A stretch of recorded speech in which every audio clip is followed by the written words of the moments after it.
السلام عليكم ورحمة الله وبركاته. اللهم صل وسلم وبارك على سيدنا محمد. وإذا الفيديو أعجبكم لا تنسوا الاشتراك بالقناة.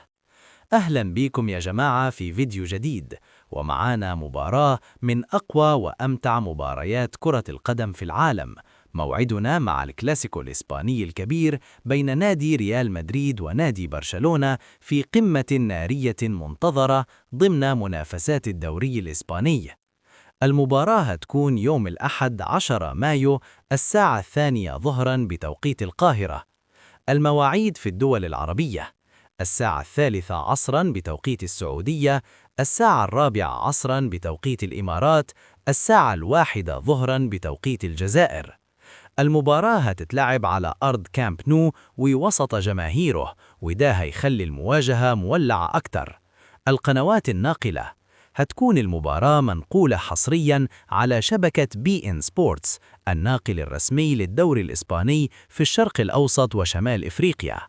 الكلاسيكو دايماً بيكون مليان إثارة وتشويق، وكل فريق داخل المباراة بهدف الفوز وحصد الثلاث نقاط، سواء ريال مدريد اللي عايز يثبت قوته، أو برشلونة اللي بيلعب على أرضه ووسط جماهيره وعايز يحسم المواجهة لصالحه. استنونا في ماتش من العيار الثقيل، مهارات، أهداف، ومتعة كروية ملهاش مثيل. وما تنسوش يا جماعة تعملوا لايك وتشتركوا في القناة علشان يوصلكم كل جديد أول بأول.